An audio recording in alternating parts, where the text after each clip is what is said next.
Do you love the RCWR show with Lee Sanders? Then support the show that's currently ranked in the top 10 shows on Spreaker.com in the wrestling category, on Patreon.com, and get exclusive access to new original content, including our 30 with Lee series, bonus and vintage RCWR episodes, exclusive guest interviews, prize giveaways, online community chat, live show call-in features, and so much more. Support the RCWR show on patreon.com/RCWR show. Once again, that's patreon.com/RCWR show. The RCWR show with Lee Sanders, entertaining you since 2011.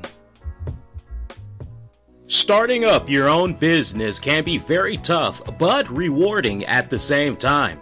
A critical piece to long-term success is brand awareness and advertising. My friends over at the Billion Name Page know all about this, as they help in promoting your business. So convenient and affordable, you just can't go wrong. For more information, head to thebillionNamePage.com. That's thebillionNamePage.com. Again, thebillionNamePage.com. Warning, the RCWR show with Lee Sanders is intended for a mature audience only. The following is an Infinity One Productions presentation, keeping it honest, insightful, and interactive. Covering the latest in wrestling and beyond since 2011. You're listening to the RCWR show. Now, your host, live from the nation's capital in Washington, D.C., Lee Sanders.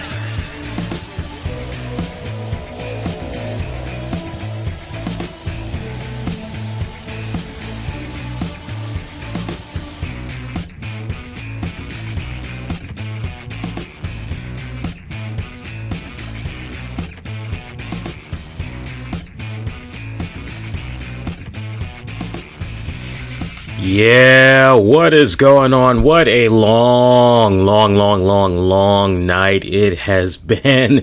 But I tell you what a great way to put a nightcap on it all. You're checking out an all new The RCWR show. Lee Sanders here, coming at you for Sunday night of August 20th, 2017.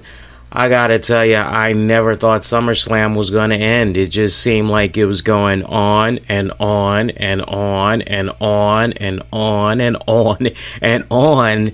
Oh my God. But hey man, for those of you that maybe got tied up with work or some other stuff and you did not get a chance to check out SummerSlam tonight, hey man, I did all the work, so you honestly do not have to. At least by now at this point, pretty much it's now going to be available on demand via the WWE network. So at least now you'll be able to fast forward through a lot of stuff that you may kind of find like, I don't particularly care for this, but we're going to go over the car. We're going to try to do it as quickly as possible because your man right here, I got to get up real early in the morning, man. Got to do a double dose of work. You all know how it's been for you long-time listeners. But hey, man, as always, love hearing from you guys when we do this for you all, as this is a tradition. We pretty much come on live on the air as soon as major WWE pay-per-view event goes off the air. So I do have the chat via Spreaker that's active right now. You can pop your head in there, say hello.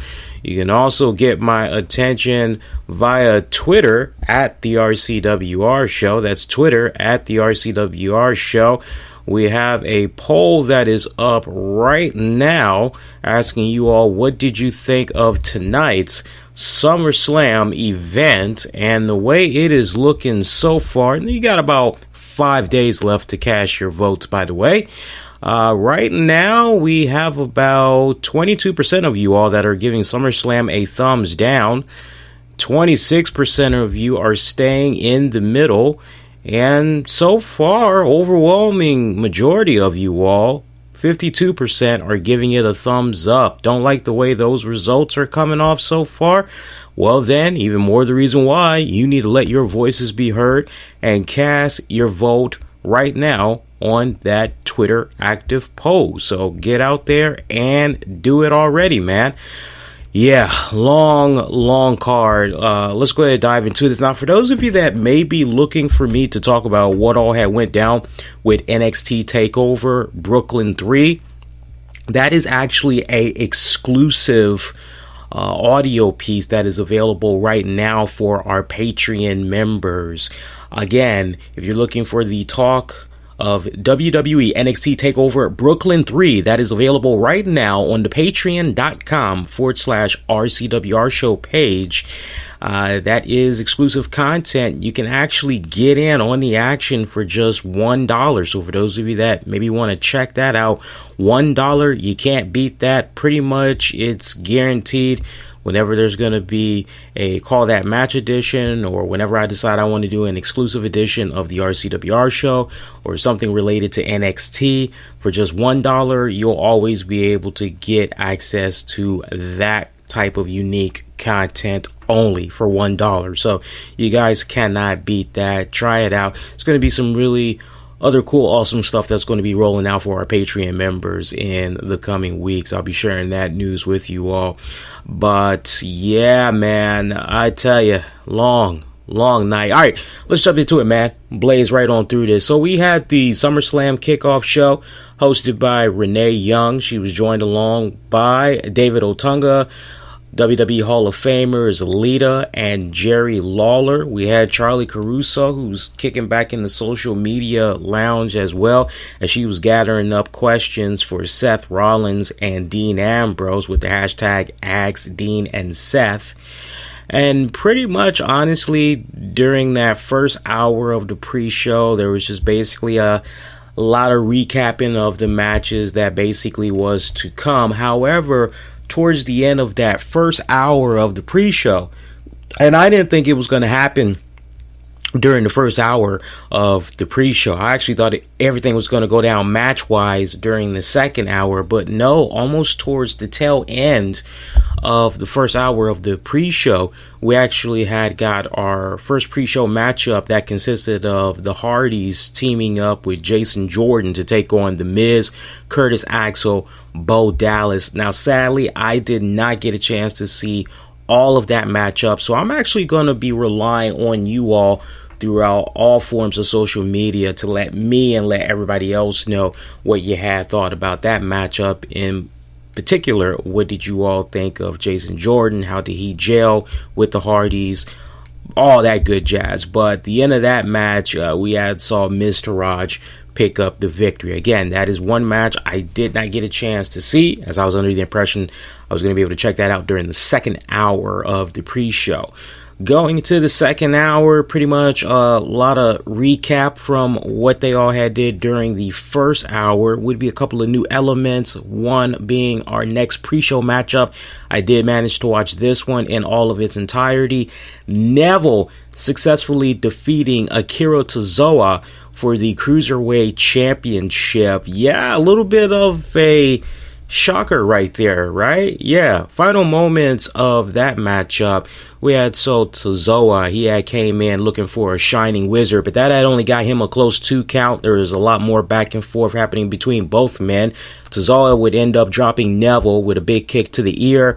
Tozawa then charges at Neville, and I believe that did not go anywhere as Neville dropped him with Enziguri. Tozawa would then come in with a Hurricanrana, followed up by another series of kicks, one big strong kick in particular. Both of these guys pretty much down. Titus is in the corner trying to rally on his client. Neville continues to go to work on the injured shoulder of Tozawa, as there was a good majority of Neville's offense that was focusing on that shoulder kind of early on in the matchup. We see Titus towards the final moments of the matchup. He was actually yelling at Tozawa to go to the top rope to try to finish off Neville. We did see Tozawa do that. He tried to go up to the top. Neville jumps up, pretty much cuts him off. They trade a couple of shots, jockeying for position on that top turnbuckle. Tozawa ended up blocking a superplex that sent Neville to the mat.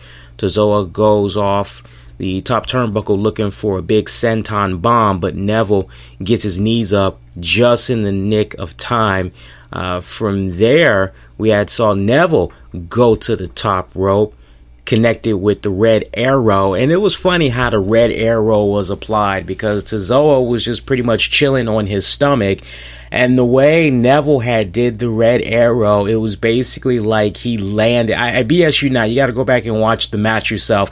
But he literally did the red arrow and landed on Akira's butt. And Akira was acting as though he had got like some type of a wrong prostate exam or something like that, because he just put his head up in the air like, ow! And he pretty much just laid on back down after that. 1, 2, 3. That's pretty much it. Neville is your new Cruiserweight champion once again. I told you guys when I initially had found out about the title change from Raw, I said to you guys straight up, and you all may probably recall this if you had checked out this earlier week's edition of the RCWR show, that this was pretty much a good change of pace. It's a nice way to try to entice people, try to spread a little bit of brand awareness with regards to the 205 brand. You guys gotta excuse me. Long freaking night, man. Try to shake it off as best as I can. But if I sound like, you gotta forgive me in advance. I actually did really good. I was supposed to actually drink a couple of beers, but I only had one because I was already feeling kind of tired. Didn't get that much sleep today, but I'm just getting a little bit sidetracked. Don't mind me. Let's get back on point. Like I told you guys earlier in the week, I was fine with the title change because basically it created just a little bit of, I won't say excitement. I think it really depends on who you ask. I mean, legitimately, you have people that give a damn about 205. You have people that legitimately give a damn about the Cruiserweight division. And or you have people that just give a damn about certain superstars. So in this particular case, I felt that WWE did this as somewhat of a little bit of an experiment, but also majority they did it as a way to kind of shake things up a little bit, to try to put a little bit more emphasis on some of the matches that they were going to be having as part of SummerSlam Sunday. Now, some people may say, but pre-show. I think we've gotten to that point now where it doesn't matter if the match is a pre-show match or not. It's just really all about you going out there and you doing everything humanly possible to make a really good impression on the crowd, to try to like give them a reason to not really be taking a piss break, all that craziness, right? So I was happy that this match came about during the second hour because the seats were a lot more filled out. And see, it's so funny because you would have thought that maybe the Cruiserweights would have been on the first hour, and given the marquee name of the Hardys, you would have been under the impression that maybe the Hardys, Jason Jordan, Mr. Raj, were all going to be on the second hour. Because I know there were definitely a lot of disgruntled Hardy Boys fans that were like, wait a minute, Hardys, like they just came back earlier this year, WrestleMania, and now they're only doing a damn pre-show? What the hell is that about? So I'll let you all debate about that one. But it was a damn good cruiserweight matchup, I must say. These two guys got some really great chemistry together. I could just continue to watch these guys. Quite honestly, I loved it. I loved this match. It was a really good pre-show matchup that we had. Another pre-show match that we had, and I gotta tell you, these guys, you want to talk about Cesaro and Sheamus setting the bar. I gotta give it up to my guys, Usos and New Day. They really set the bar very, very high for pre-show matches to come in the future, because of all the pre-show matches that I have seen since WWE has been televising them. Because remember, there used to be a time we didn't get to see pre-show matches because back then they were dubbed as dark matches.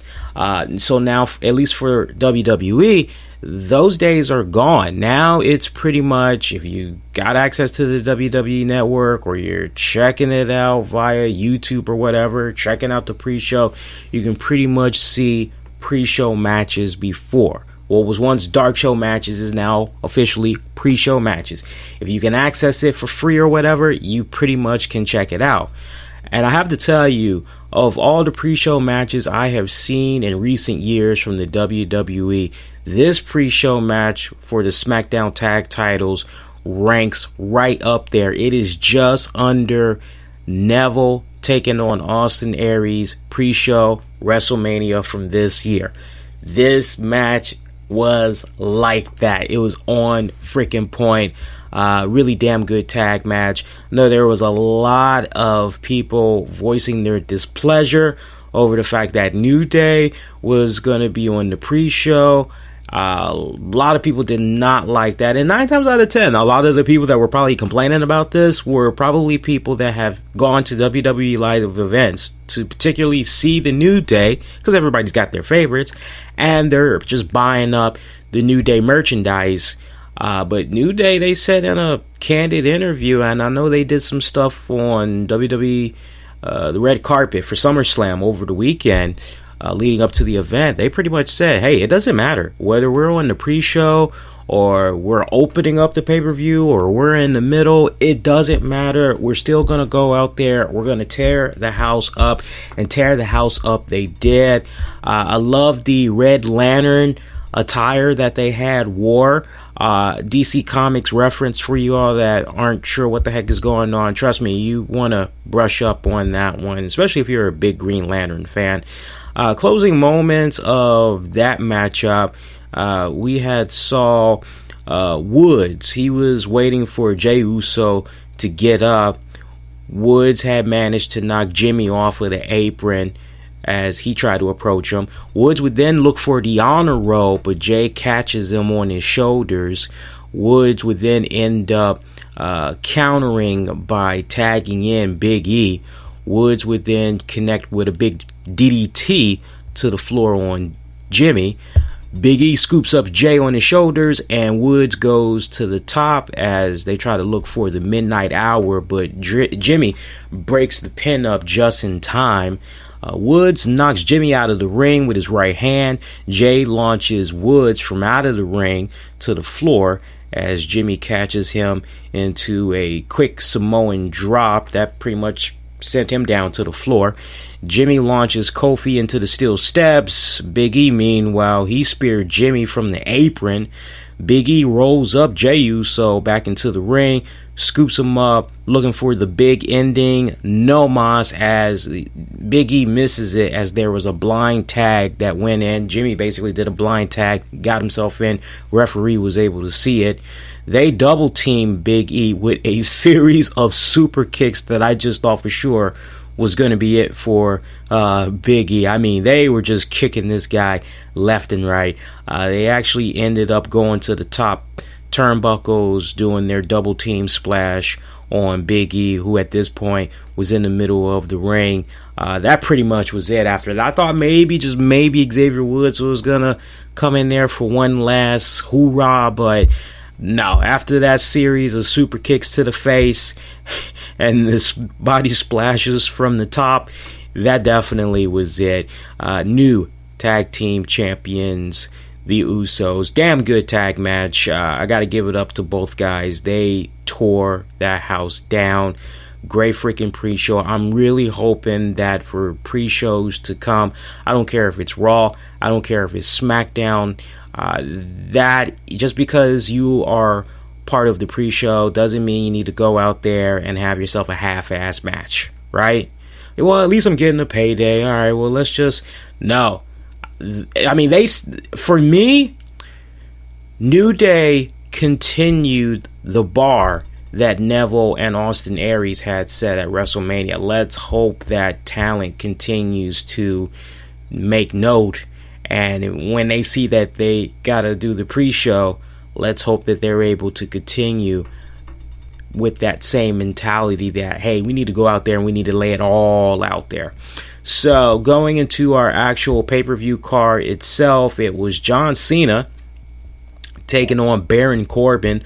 Brooklyn crowd, hey, Barclays Center once again. So less than 24 hours later, now you got a little bit more of a family atmosphere. Now you have a little bit more of an international feel as far as the fan base that's there in attendance for tonight's SummerSlam. Definitely a little bit more family oriented, more kids in attendance as opposed to less than 24 hours ago when it had came to TakeOver.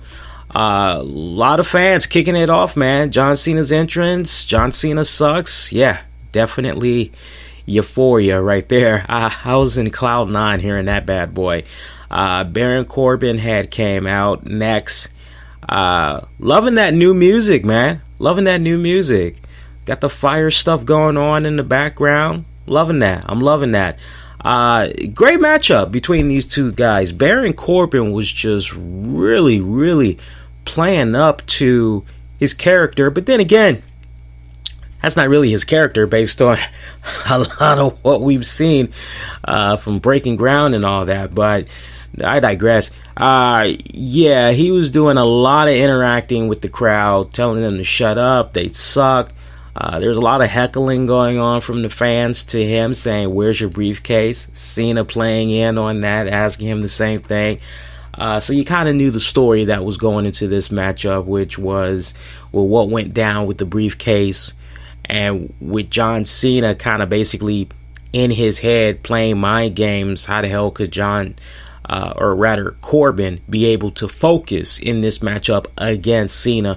Closing moments of this matchup, we saw Cena calling for the 5-knuckle shuffle. Corbin manages to roll out of the way. He actually went under the bottom rope, ran back in, hitting Cena with a big choke slam slash backbreaker for a 2 count. That was a pretty sweet combo too. That was his choke slam backbreaker. It was a really good combo. Hope that's going to be in the next WWE game. They ended up on the second rope doing a battle test of strength.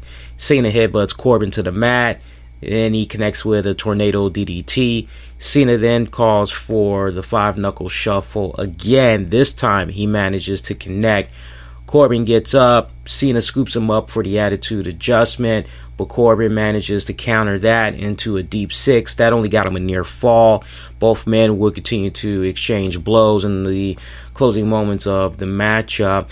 Corbin had tried to run out and back in, but Cena floored him with a clothesline, went for the attitude adjustment, picked up the W that way. So the way it's looking right now, and we really didn't get a chance to talk about this on the show earlier this week, but the way that it's kind of looking right now, Baron Corbin is in the doghouse.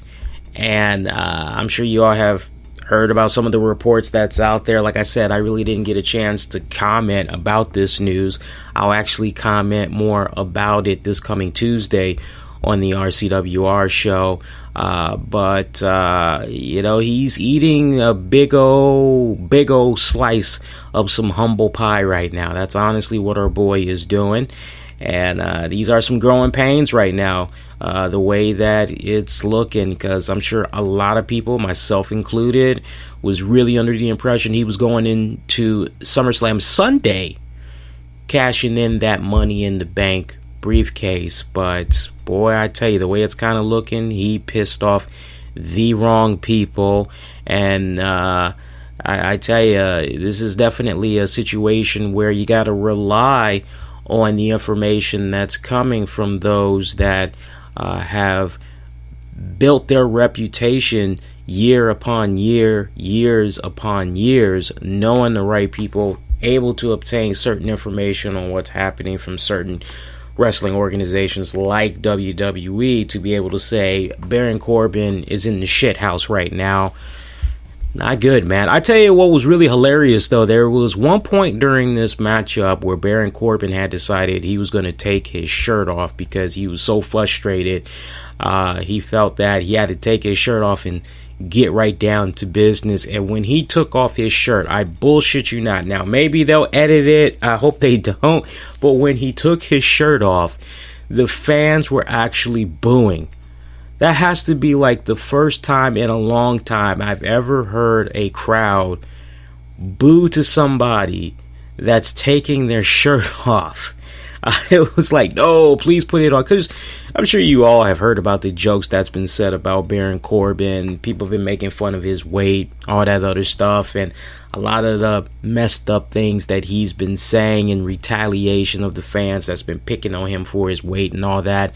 Just part of what's ultimately got him in the doghouse with upper management. But I tell you, that part was really hilarious. Seeing him take his damn shirt off and he gets booed. It was almost like, I wish there would have been a chant. If they felt that passionately about him taking his shirt off, I wish there would have been a chant and people would have been like, put it back on, put it back on, put it back on. You know, I wish they could have did something like that, but whatever, man. Some other action that I got from tonight's SummerSlam. I think we're doing pretty good so far, man. We're going through these matches like no problem. SmackDown Women's Title match, Natty, Naomi. It was good.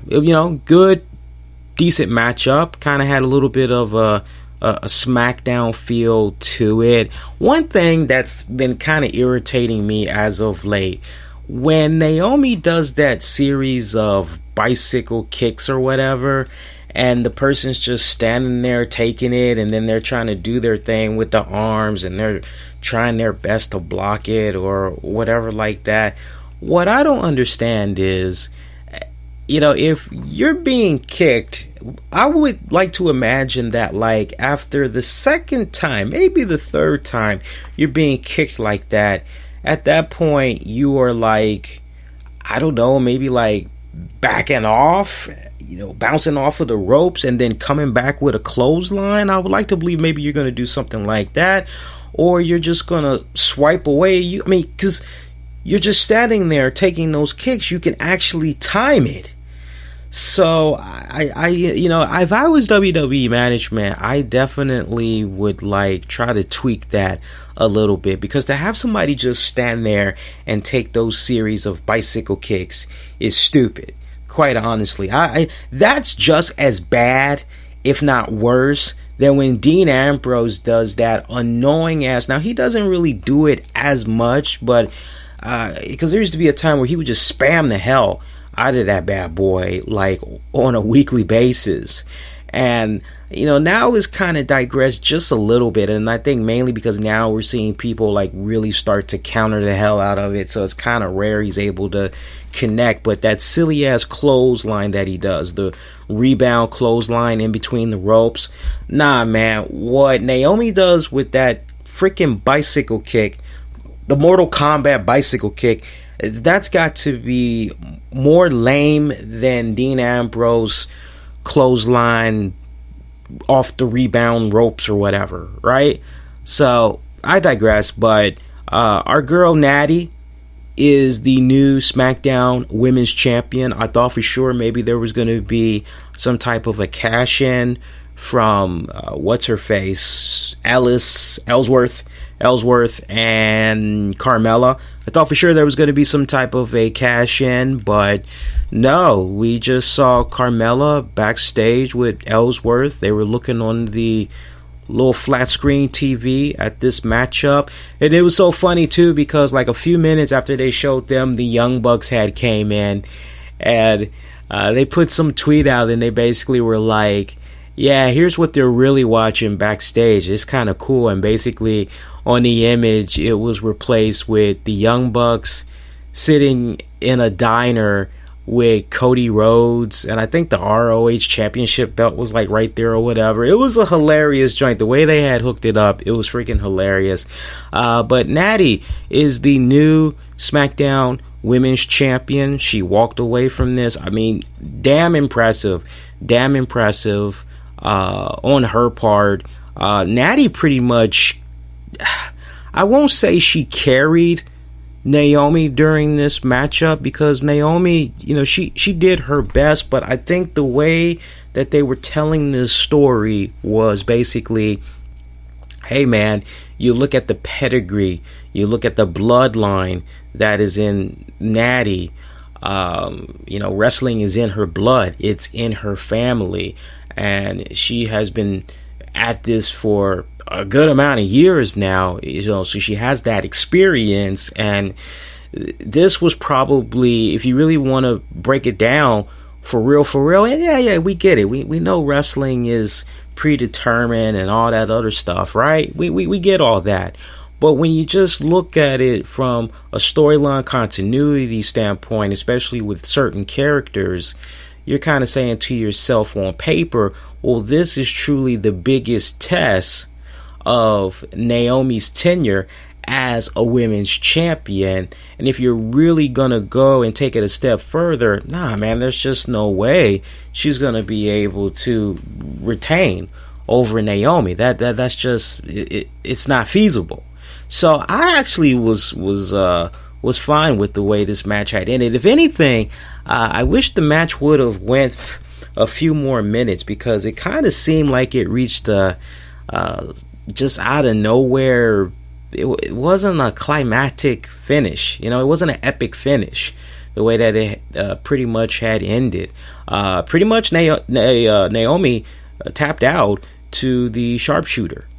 But just the way that the sequences went leading up to it just kind of felt like maybe the match should have went like 5 more minutes or something like that. But I'm happy that Natty is the SmackDown Women's Champion, because I have been saying on this very show off and on for the past couple of years. I actually had said it recently a couple of weeks ago that actually I said it right when Natty was revealed to be the new number 1 contender. I said, honestly, when you look back at her history, it's a travesty that she only held the women's championship, but just, if I'm not mistaken, just one time until what had went down earlier tonight. So for me, just looking at how long she had been with the WWE, and she'd been with the WWE, it pretty much goes as far back as 2007, guys. 2007. So, I mean, she's been there for 10 freaking years. And, we saw her in some pretty silly moments. I mean, for me, what was the most cringing of all was seeing her with the fart gimmick.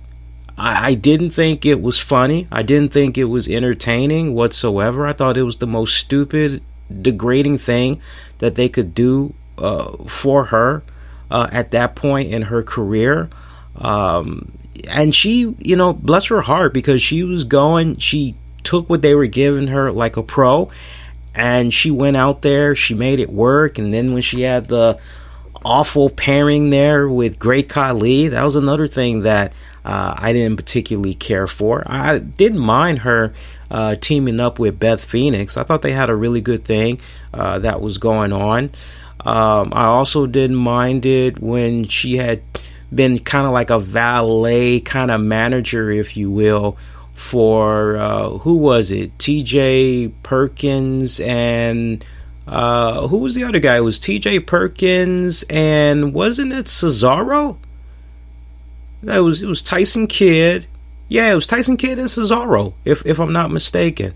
So, I thought that was a nice little spot that she was in as well. But like I said, before it had went down tonight, she had only been a WWE Divas champion. And that was it. So when I say to you, Natty's been in the WWE since 2007, and the only thing she has to show for it is being a one-time Divas champion, you're kind of scratching your head going, man, what the hell's going on? Who did this girl piss off in the company, if at all? But for me, it just seemed like, on top of the silly gimmicks, it was also a case where, we got this new piece of eye candy. This is the new flavor of the month, so we're going to go with them. And I tell you, now that they're doing the whole brand splitting again, and this show has these titles and this other show has these titles, Natty's in a really, really good position now where she can really get out there and shine. And she's still relatively young. She's only 35. I mean, some people may look at that and call that freaking old, but that's still relatively young. That's like the new 29, basically. So I'm ecstatic. I'm more curious to see what exactly is going to be happening now and in weeks to come for SmackDown programming. Is Carmella gonna try to put herself in a position where maybe she kind of takes advantage of a very weakened Natty. You know, what's it going to take? Because if Natty keeps doing these straight up one-on-one matches, depending on who her opponent is, she should be having some really good, strong title defenses.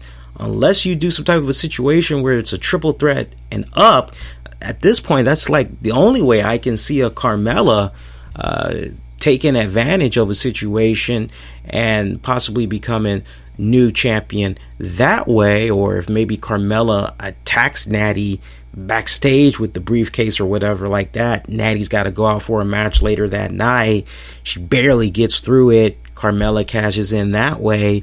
One of those two type of scenarios. Hey, by the way, there's these silly ass little spots that went down. I can't believe this almost slipped my mind. We saw a silly ass spot for KFC. We had the Big Show, Dolph Ziggler, R-Truth, Goldust, Enzo Amore. We also had Saul. There's one other person I'm missing. Not Sasha Banks. Girl with the red hair. Becky Lynch. They all were reading these little script lines or whatever because they wanted to be the next Colonel, and it was a silly little spot or whatever. So it pretty much ended with who has what it takes to be the next Colonel for KFC or whatever. So we go live into the ring. This actually had went down during the pre-show, and it turns out the new Colonel Sanders for WWE, that is none other than Shawn Michaels. And I just couldn't help but just do a face palm, because I'm going, really? If you would have told me that Shawn Michaels would dress up as Colonel Sanders, I would say bullshit. But I tell you, I don't see it at all now.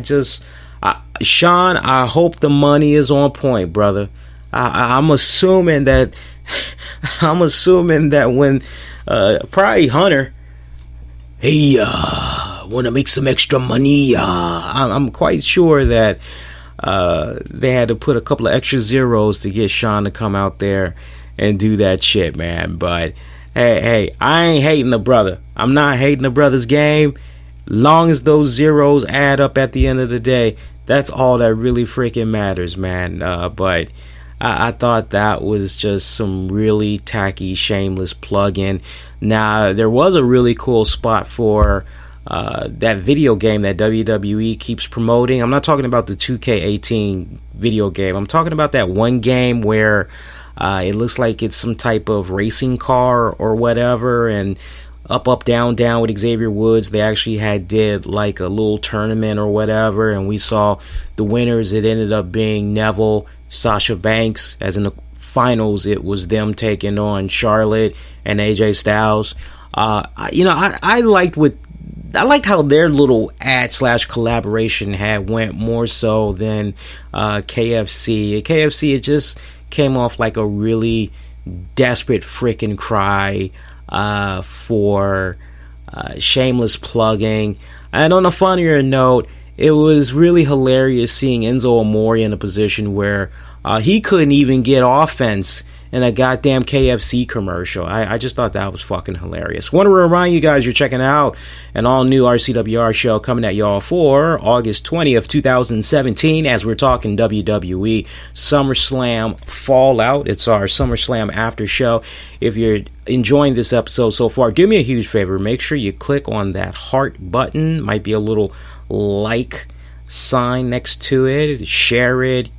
Google Plus it, retweet it. One of the many ways you can do your part in spreading love, good word about the content. And if you have not subscribed yet, do subscribe. Got our latest RCWR show poll that's up right now on Twitter at the RCWR show, asking you all, what did you think about SummerSlam overall? Right now, we're still holding steady. 50% of you all are giving it a thumbs up. 20% of you are giving it a thumbs down, and 30% of you are staying in the middle. Let's talk about some more of these matches that we have remaining on the card here. Up next, Big Show, Big Cass, Enzo Amore in a shark cage. Yeah. Enzo coming out, he was going on and on and on with his promo. His promo felt like it was at least 10 minutes long. The first 3 minutes, you're like, oh, okay, all right, yeah, a little Kim reference, okay. No sleep in Brooklyn, okay, little Beastie Boys reference, whatever, okay, all right, that's cool. But then after the first 3 minutes, you're going, okay, man, just shut the fuck up and get in the cage already, will you? Would you please get in the cage? Honestly, as like I said in the tweet, what they should have did was they should have had Enzo Amore be dangled from his feet. Put some chains around his fucking ankles and feet. Hang that son of a bitch upside down over Enzo and the Big Show, and put some masking tape over his mouth. That's honestly what should have happened, but it did not happen. This match was the drizzling shits. It was just the drizzling shits. Now look, I'm not gonna take it all out on the Big Show, because you and I, over the years, we have seen Big Show in a position where with the right opponent, he is, wow, that was pleasantly a good matchup.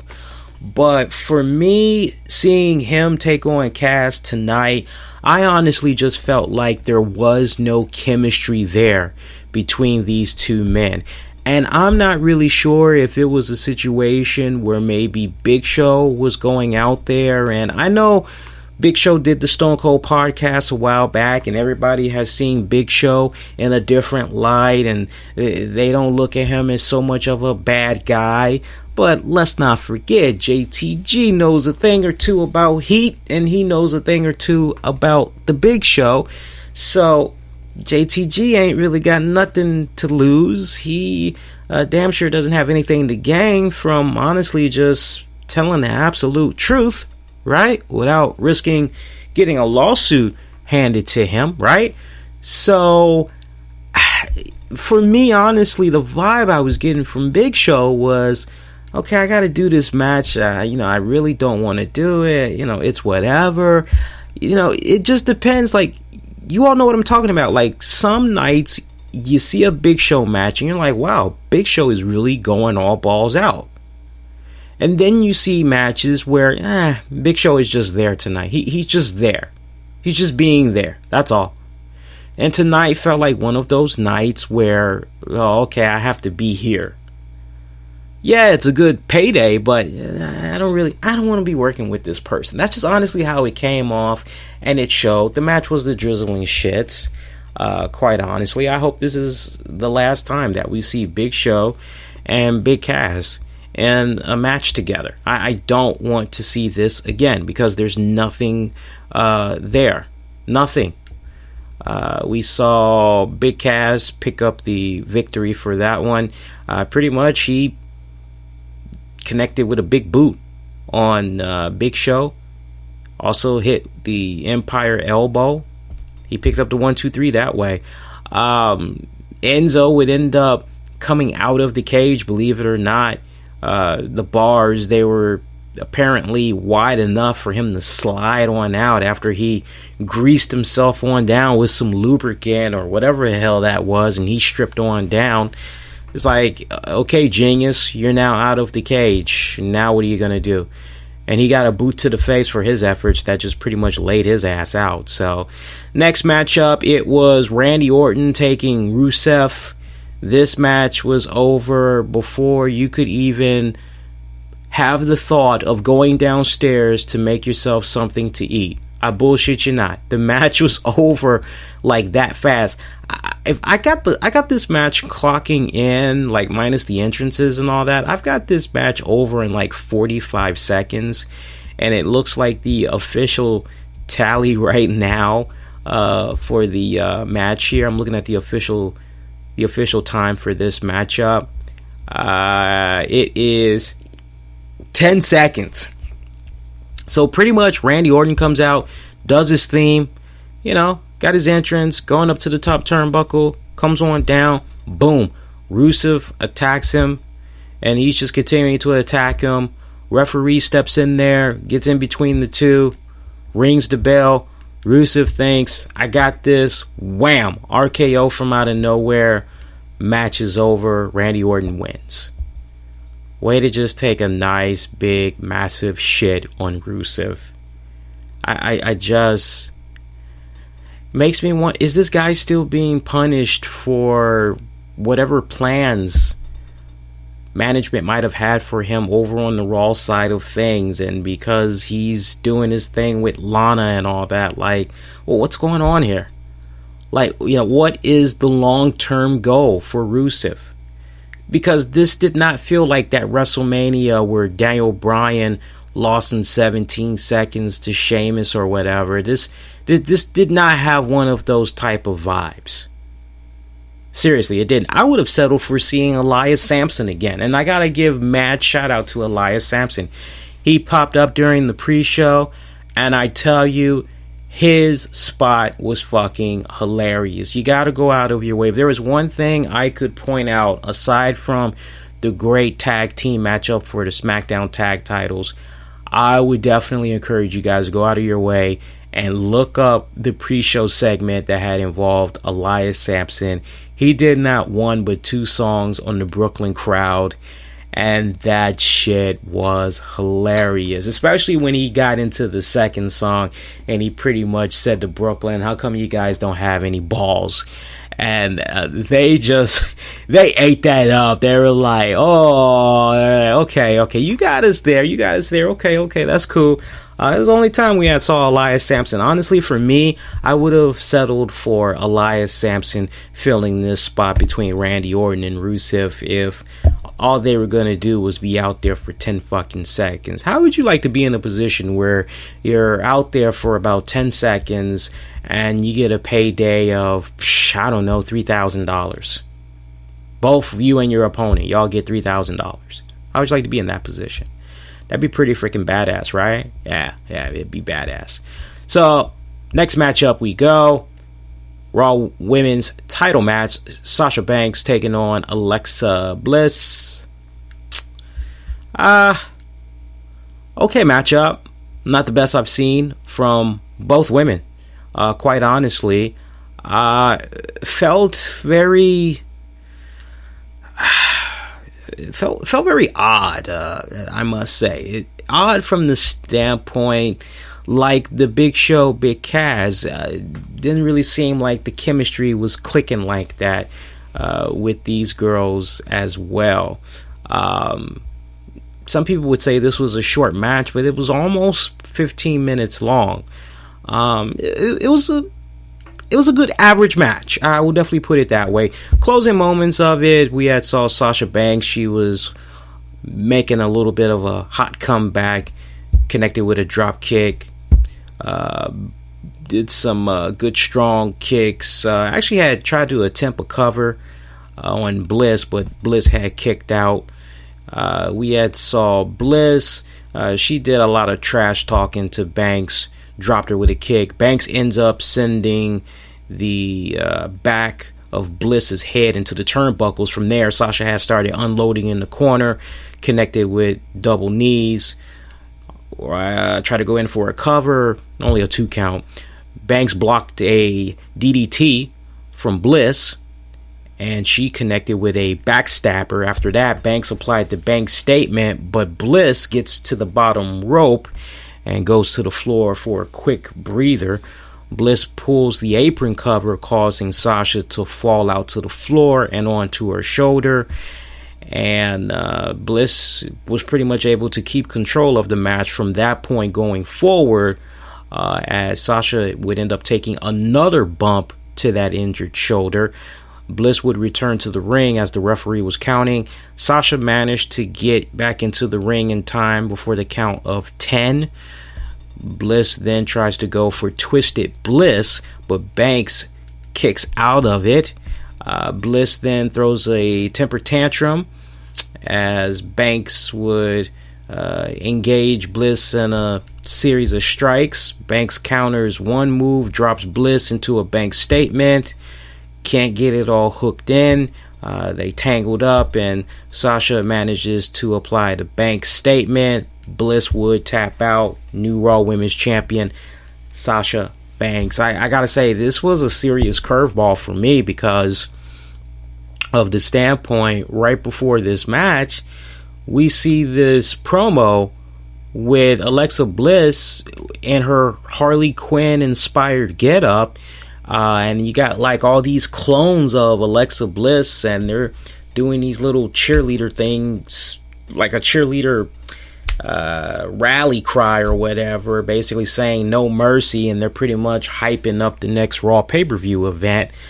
And I tell you, WWE, you guys got to be careful doing that shit, because you keep spamming the hell out of it, and DC Comics, I don't know, maybe they've already got some type of an arrangement with the WWE. Maybe that's why we haven't heard anything just yet, but you'd be surprised, man. Some motherfuckers will be petty like that, and they'll be quick to drop a fucking lawsuit on you, man. But this was a real head scratcher for me, seeing Bliss lose the title, because I thought for sure, well, wait a minute, you've got something brewing with Nia Jax. There's something right there waiting in the wings.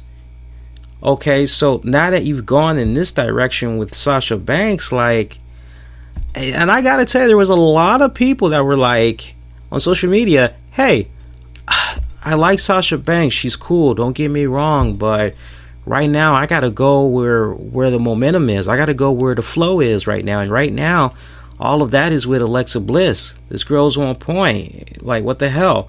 So maybe she'll get it back at No Mercy. Who knows?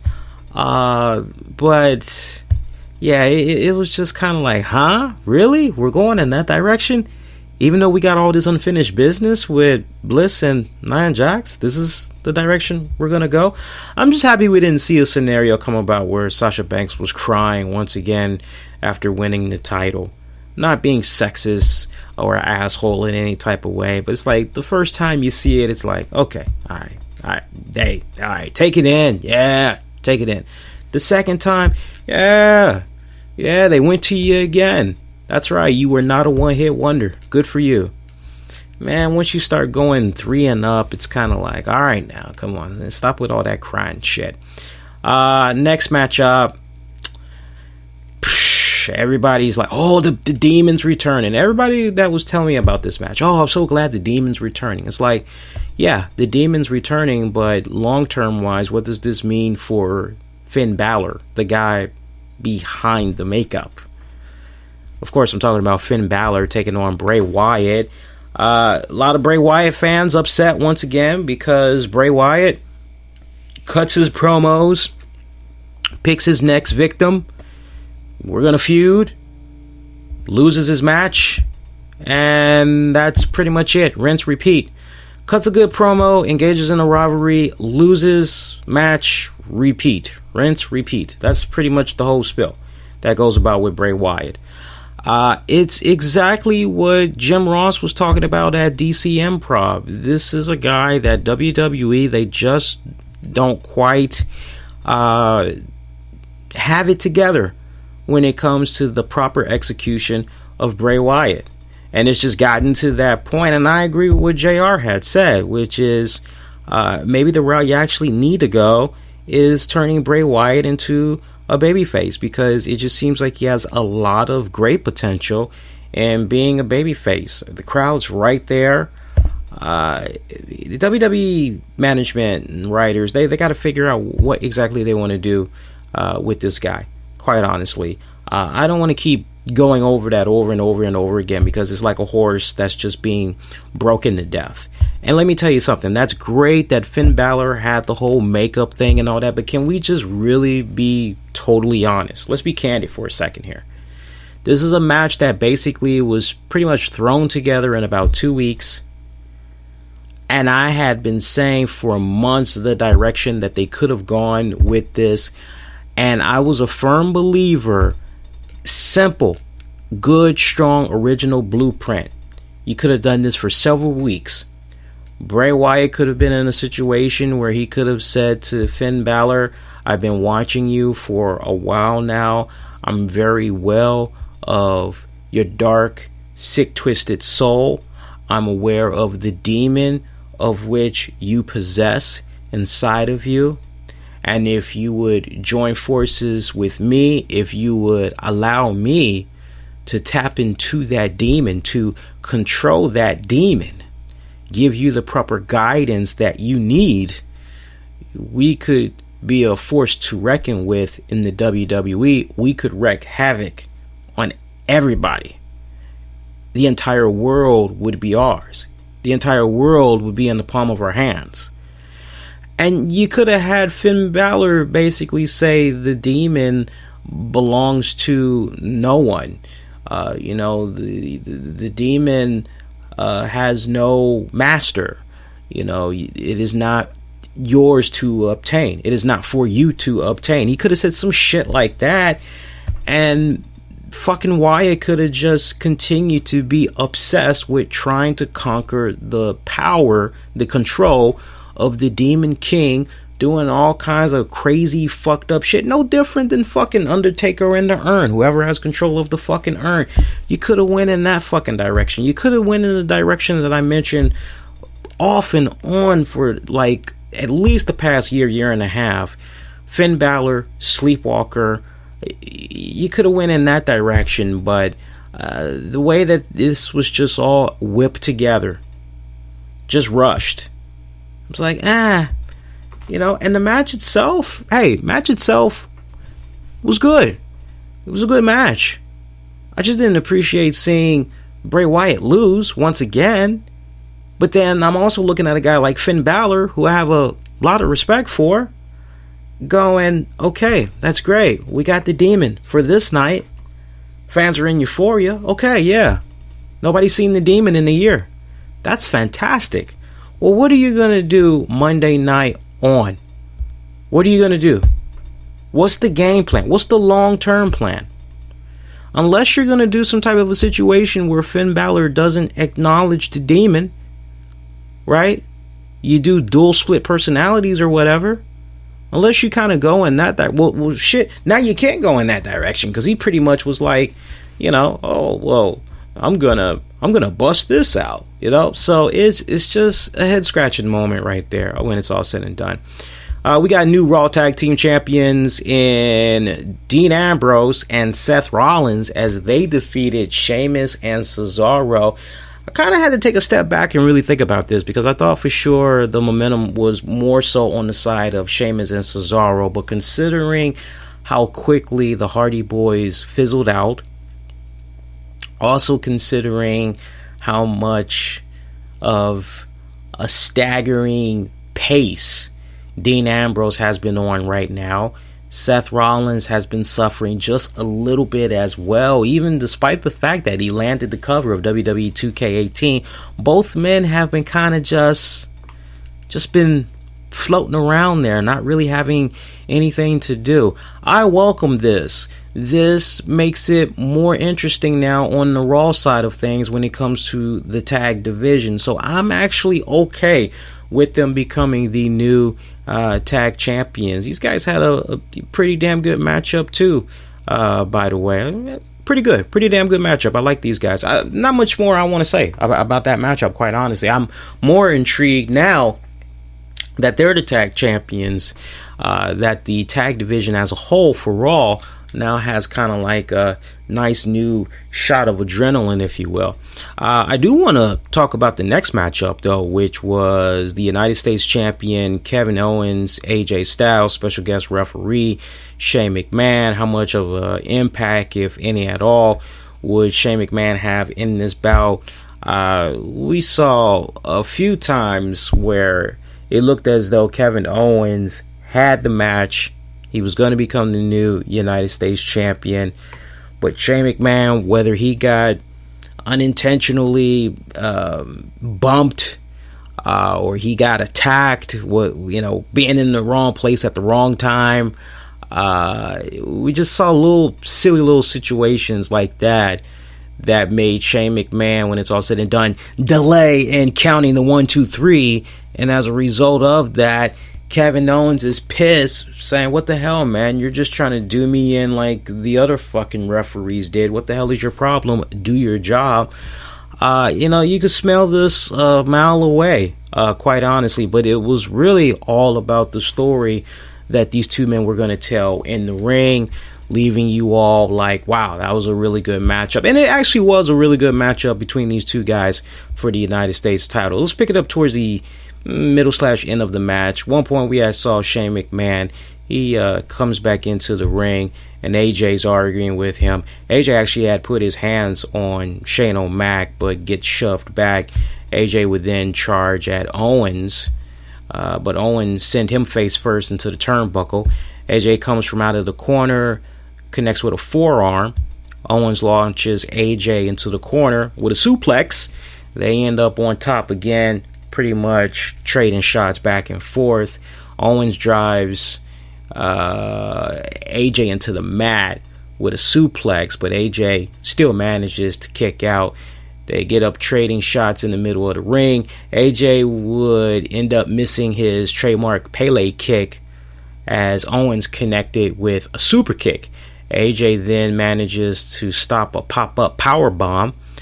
He then tried to go for his Styles Clash, but Owens, he did kick out of that. And I remember that first Styles Clash because honestly, Owens just landed on his belly and then he tried to fake like his head hit the mat, but it didn't. You gotta watch it. It was hilarious.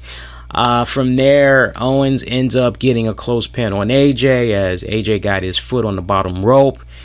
This is the critical moment where Owens is trying to figure out what the hell is going on with Shane, because as far as Owens was concerned, that should have been 3. He should be the new champion. They're arguing. They're going back and forth. Owens ends up putting his finger on Shane, and Shane's telling him, don't touch me. And they're pretty much going at it again. And Owens warns Shane, you don't touch me. Owens shoves Shane. Shane shoves him back. And as Shane shoves Owens, AJ comes from behind with a quick roll up. That only got him a 2 count. AJ would then nail a Pele kick, stunning Owens. He would then go for the springboarding phenomenal forearm. That would send Owens down to the mat. A little bit after that, connected with the Styles Clash in the middle of the ring. Picked up the 1, the 2, the 3.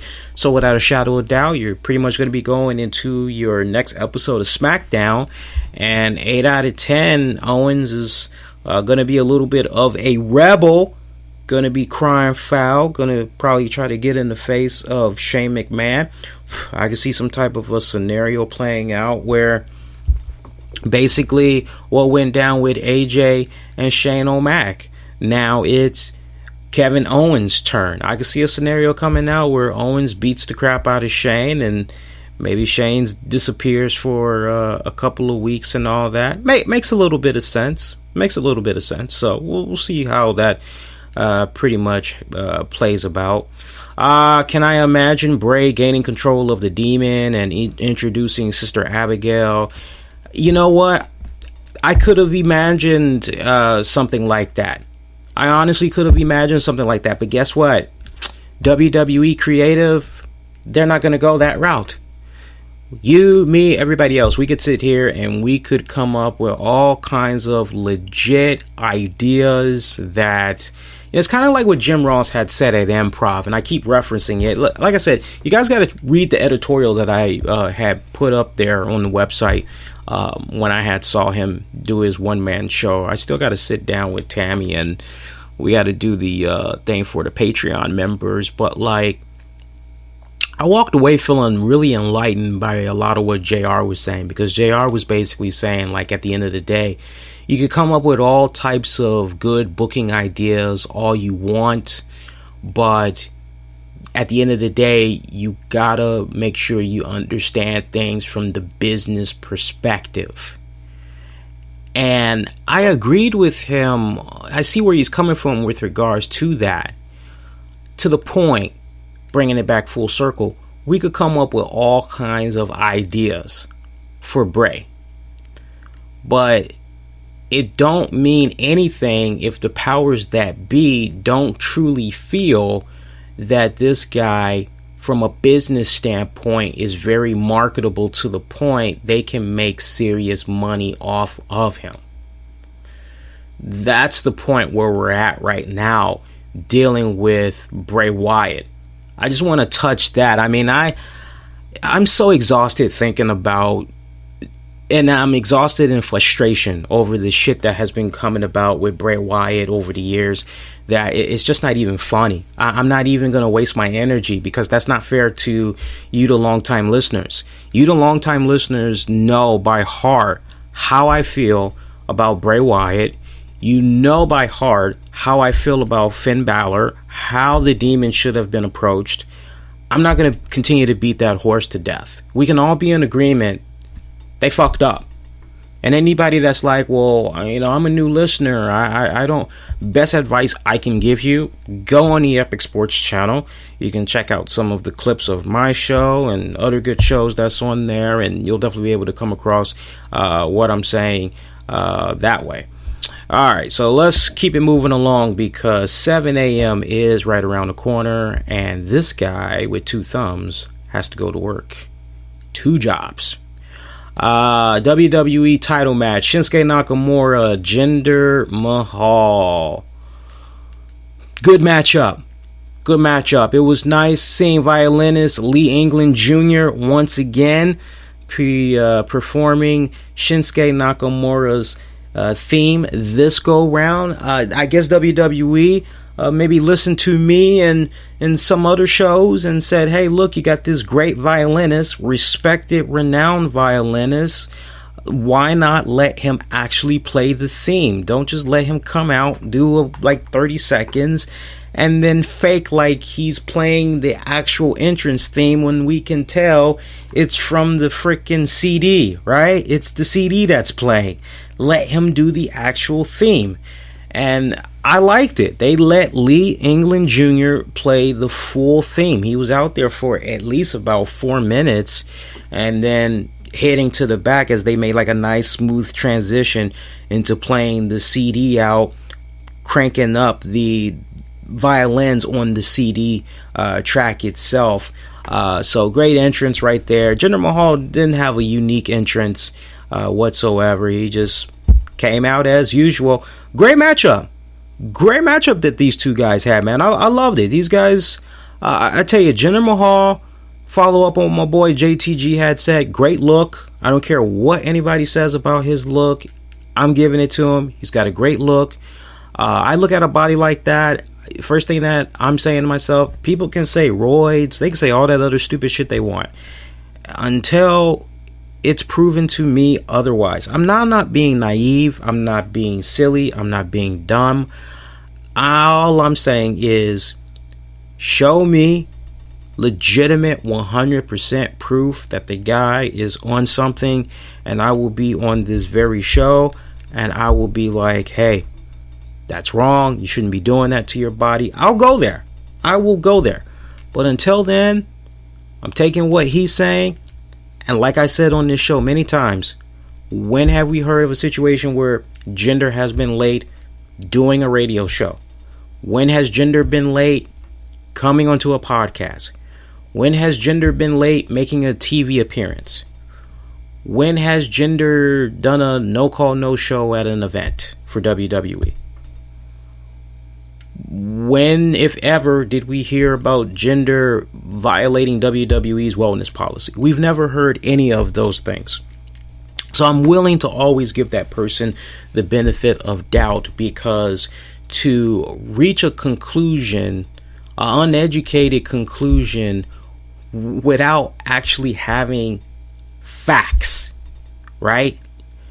It is a form of profile discrimination when it's all said and done. And I'm not even saying from a racial standpoint, mind you. So, very impressed with the guy, man. I like JTG has said, and I agree with him. Guy's got a great freaking look. He's come a long way. Great physique. He's tearing it up, man. He is tearing it up. Those goddamn Singh brothers, though, man. Always the goddamn Singh brothers. So, let's pick it up a little bit towards the end of the match. We saw Nakamura coming in with a series of strikes.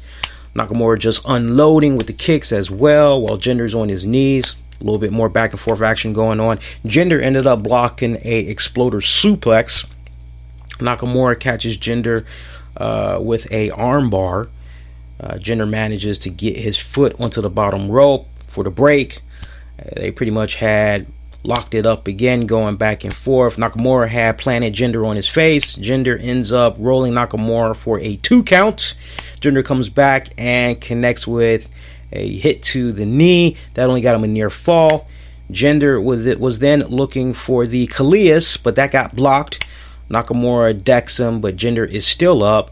Jinder charges at Shinsuke, but Shinsuke moves out of the way. That would have Jinder hit the ring post. Nakamura manages to keep the control on his side for a little while longer, sending Jinder to the mat. And we saw one of the Singh brothers get up on the apron as Nakamura pulled him in. He basically kind of flipped him in.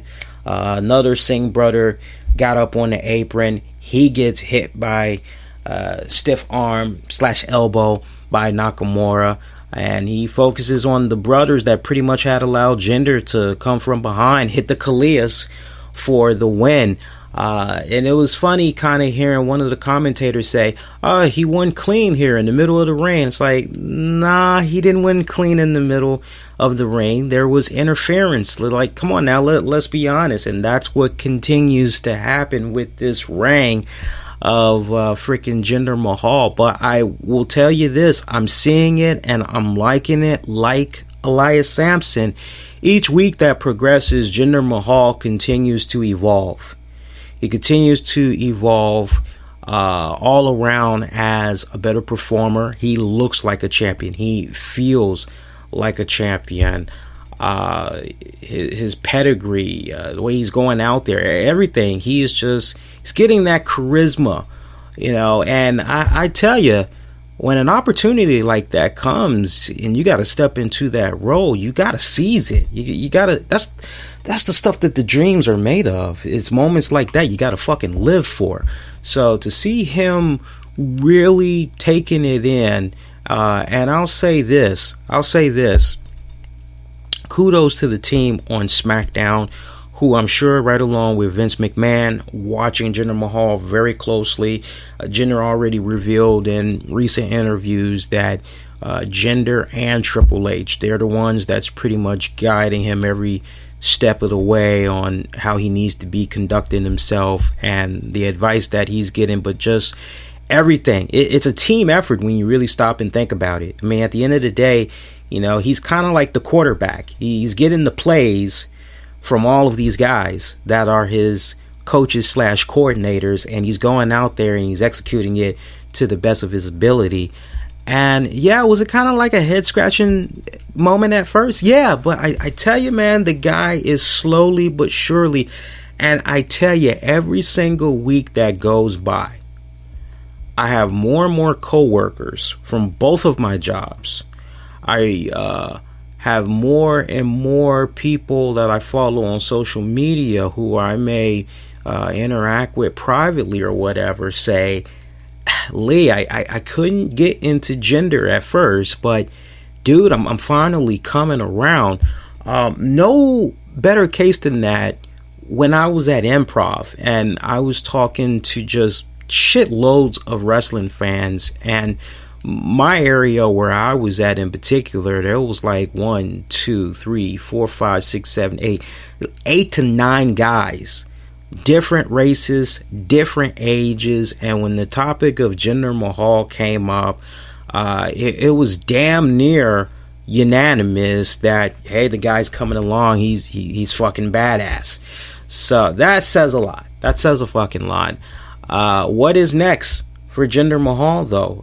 Is Shinsuke maybe going to come in there, try to look for another rematch? Somebody get the common sense to say, hey, no Singh brothers at ringside. If they show up, they will be fired right there on the spot, removed from the premises, and they will be banned from the WWE, forever. Who knows? But something needs to go down. Seriously, something needs to go down.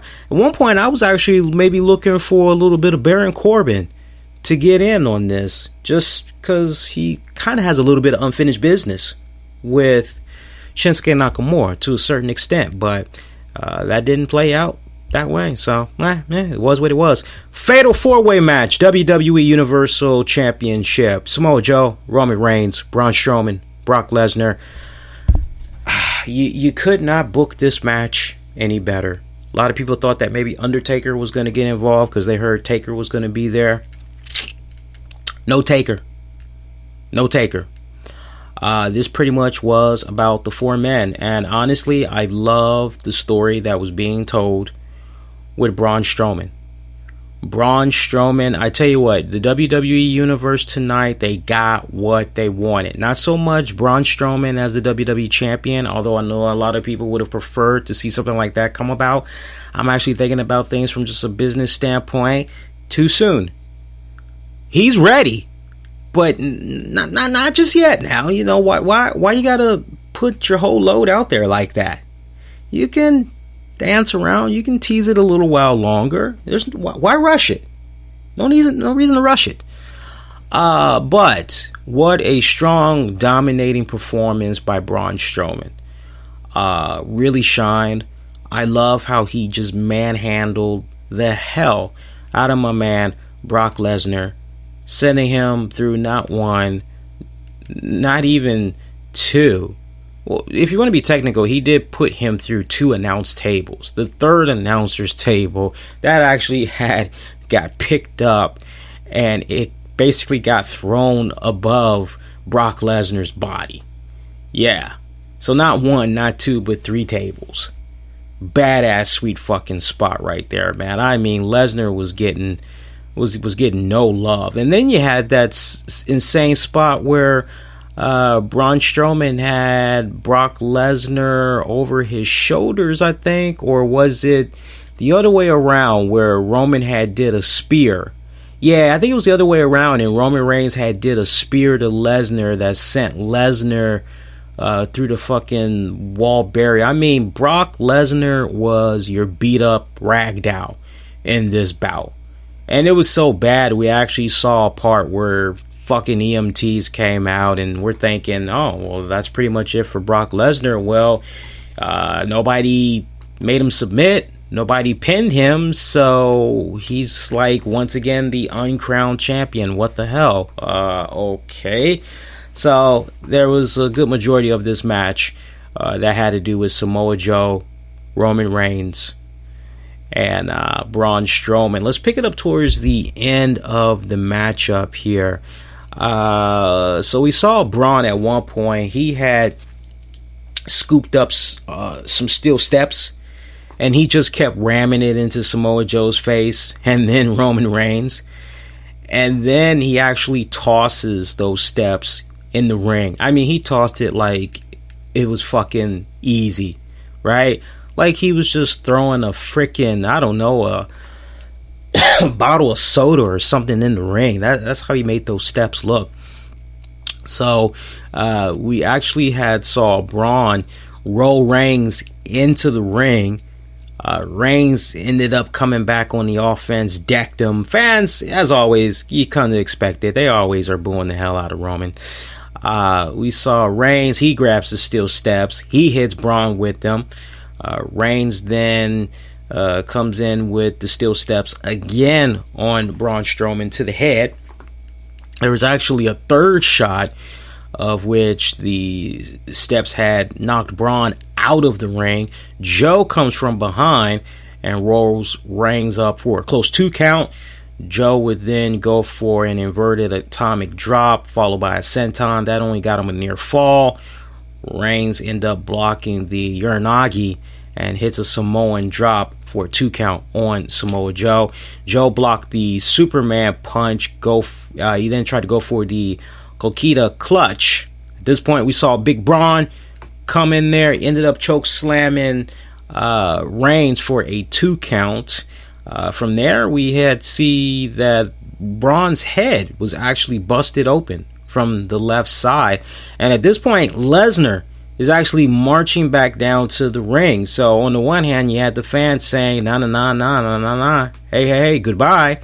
And then they see Brock Lesnar coming back. They actually were freaking ecstatic to see the guy come back. So I guess it was kind of one of those deals where where it would be like, well, you're leaving, so fuck you. Well, oh, you're back. Well, dude, we missed you. Get your ass back on in here. It was kind of like one of those type of deals. So, yeah, come on, let's be honest. A lot of people love Brock Lesnar. They know he wants to go do the MMA thing, but they also want him to stay in the WWE world as well. It's like, do both, dude. And yeah, that's probably what's going to end up happening if everything is on point with all parties. We'll wait and see. But anyway, so we see, as I mentioned, Brock Lesnar, he comes on down there. He rocks the hell out of Braun, sends him out of the ring. Reigns comes in, but Lesnar connects with a German suplex on him. Joe rushes in. Lesnar hits him with a German suplex as well. Braun comes in, scoops up Lesnar, but Lesnar counters it, tries to go for a German. Braun ain't having it. Braun elbows the hell out of Lesnar. Braun grabs Lesnar, but Lesnar then tries to go for his Kimura lock hold. He's not able to get all of it in. And as he's fighting to get that Kimura lock hold, Reigns runs over, hits with a Superman punch, breaking Braun's hold on Lesnar. Reigns then follows up with two more. I mean, my God, I think we might have seen at least up to 10 Superman punches from Roman Reigns tonight, man. All of them were getting boos, but definitely at this point they were getting like roaring fucking boos from the crowd. Reigns did hit Lesnar with a spear that only got him a 2 count. Reigns then tried to get up, but Joe comes from behind, applies the Conquista clutch. Braun breaks it with a drop kick, power slams Joe, covers for the pin, but Lesnar pulls the referee out to the floor. And Reigns, once again, Superman punch, this time to Lesnar, sent Lesnar to the floor. Comes in, counters Braun with a Superman punch. Reigns only able to get a 2 count as Braun pretty much powers out of that. He powered out of that so damn good, it basically made Roman Reigns stand upright. That's how strong of the power kick out that bad boy was. And everyone is pretty much down but Braun. He gets up. Braun grabs Lesnar, but Lesnar powers up, gets a F5, trying to go for a F5. Braun manages to counter that one.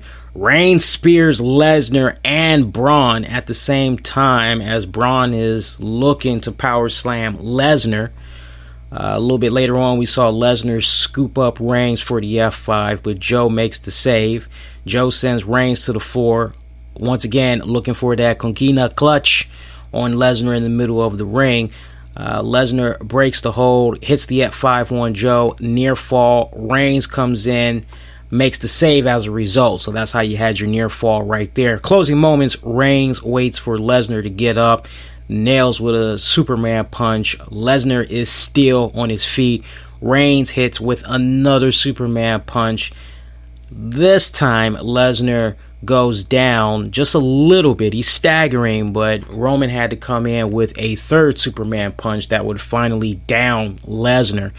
And at this point, Reigns was waiting for his trademark spear, thinking this was going to be it.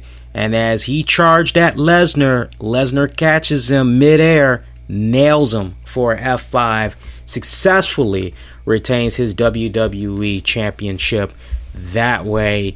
Great matchup. Hell of a matchup. I love the way that this was booked. About 20 minutes went into this. And honestly, I would have to say at least about 7, almost 10. But I'm going to say 7 minutes to be on the safe side. Braun took some serious beatings, man, especially through them tables and all that. I tell you, and another thing I really liked when he was fighting Big Braun, I have a strong feeling that when him and Braun were locking it up, I wouldn't be surprised if Brock Lesnar had a conversation with Braun leading up to this matchup and was like, "Hey, son, some shit I'm gonna do to you, man. Just go with the flow, okay? No matter what, just go with the flow.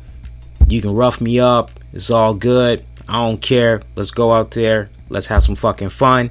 And that would probably explain why we had saw Braun bleeding on the left side of his face around the temple area right behind the ear, because if you guys recall, there was one point where Brock Lesnar had ran back down to the ring, and when he just came right at Braun charging him, was actually on top of him, kind of like did like a Luthez and was just punching him in the face with that left fucking hand, kind of like MMA strikes he was doing. I wouldn't be surprised if, you never know, man, it might have been a blade or a little something going on certain part of that glove, and that's why he was able to bust Braun up like that. But I love the way that this match was booked. It made all these guys look fucking strong when it was all said and done, and just the amount of fucking pain, the amount of abuse that all of these guys had to take. All of them still came out of this. No one looked weak when it's all said and done. No one looked fucking weak. All of them looked like they put it all out there. I loved it. Loved the way that this match was booked. And quite honestly, let me take it a step further. If Brock Lesnar is going to be doing this UFC fight, even better. You got to have him look really strong, because he's going to be representing the WWE, all that other good shit. So, quite honestly, you got to have Brock Lesnar be in a position where if he's going to do something with the UFC, look, I think we can all be in agreement.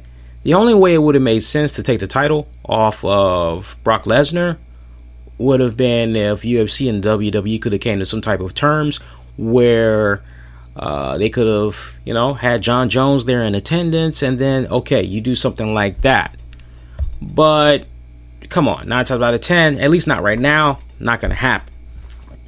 So instead, you got to go with, like, the next best thing. And the next best thing, which is what they had did tonight, I actually was fine for it. It's actually something that I was encouraging. I see something about Braun's blood came from Roman Reigns hitting him with the wrong end of the steel, with the wrong end of the stairs. Look, if that's what happened, I wouldn't be surprised. But to me, in my estimation, from what I was able to see, to me, it didn't really appear as though that had came about until Braun was duking it out with Lesnar. I mean, there's been a couple of instances where, and somebody correct me if I'm wrong, but there's been a couple of instances where Lesnar has gotten physical with somebody, and the end result has been they've gotten bloodied up. So let's not focus on all the technical shit, but either way, it was a fucking good match. Overall, I'm going to go on ahead and I'm going to give fucking SummerSlam, honestly, for what it was worth. It was long. Hopefully next year, it's not going to be as long. I would really like it if it could be, honestly, an hour less. I don't think you need to have it be some type of a 4-hour event. I would really like it if they just did like a 3-hour thing. They got to trim it down. They definitely got to trim it down. They got to trim it down somewhere. If you don't trim it down with the actual show, maybe if you at least trim it down with the pre-show. Do you really need a 2-hour pre-show? I don't really think you do. But somehow they got to do something to trim off a hour somewhere before or after. They got to trim it. But despite that, overall, it was good. Now, if you put me in a position and you say to me, which was better, this one or NXT, because we're going to have people that's going to operate that way. We're going to have people that's going to ask that legit question. There's a lot of elements that I like with NXT that gives NXT the edge, and then there's things that, NXT doesn't have this, that I'm able to see from the WWE. It's a matter of preference. I mean, if you really backed me into a corner and you asked me straight up, who had the better event from this weekend, who had the better event, I would have to say both came out respectfully getting their own props. Both events were winners in my book, in my estimation. maybe I would give just a slight edge more to NXT, but I tell you what, just the way I'm feeling right now, maybe my opinion will change by Tuesday night, but it feels like a damn good tie. What did I give NXT last night? I think for those of you that listened to the show on Patreon, I believe I gave that show a 9 out of 10. So what would I give SummerSlam? Let me look at the card here.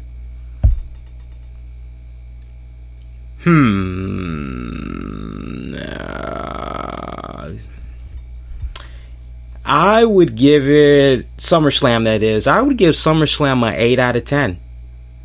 I would give it an 8 out of 10. So now you guys kind of understand why I give just a slight edge to NXT, so to speak. But both shows came out representing, I personally felt.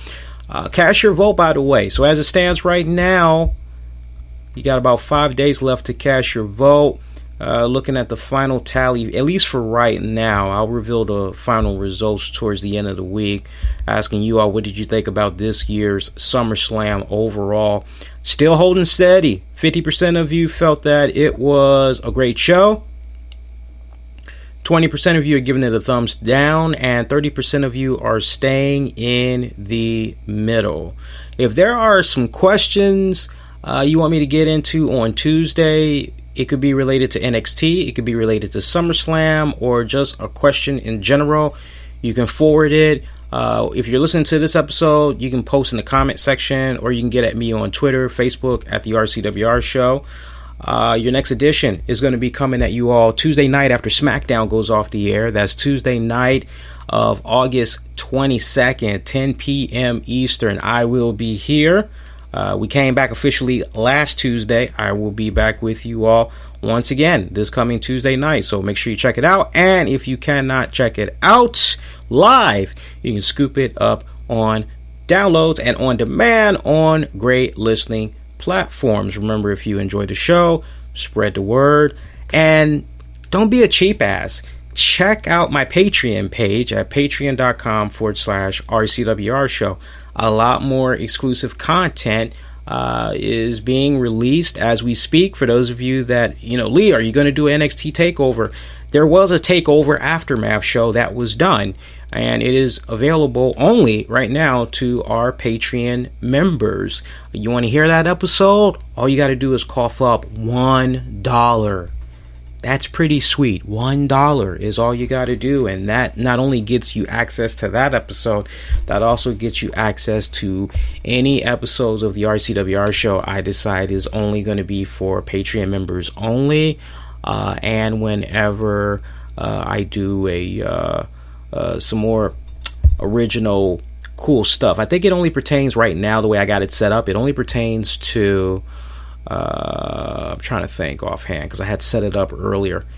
So it's set up for, I think it's set up for Call That matches, and we're gonna try to have it set up for NXT related stuff as well. So I'm gonna fine tune it a little bit more. The missus usually helps me out when I'm trying to fine tune shit, so I'm gonna be brainstorming with her, finding out how we can tweak that a little bit more for the better, make sure we have all angles covered. But yeah, you can check out the NXT after show right now on patreon.com/the RCWR Show. We finally got the images fixed too, so for a lot of you guys that had noticed that the images had appeared to be broken and all that, all of those are fixed. We actually swapped out images for some new stuff, so that was good as well. Alright, with regards to questions, comments, I'm not going to take them tonight, but if you have a question or comment related to SummerSlam, NXT, or you just want to pick my brain about something, I will get into it on Tuesday. I got 2 jobs I got to do, so I'm shutting this bad boy down because the first joint is going to be coming in a handful of hours. I'm wishing all y'all to be safe, be kind to one another. Good night, good morning.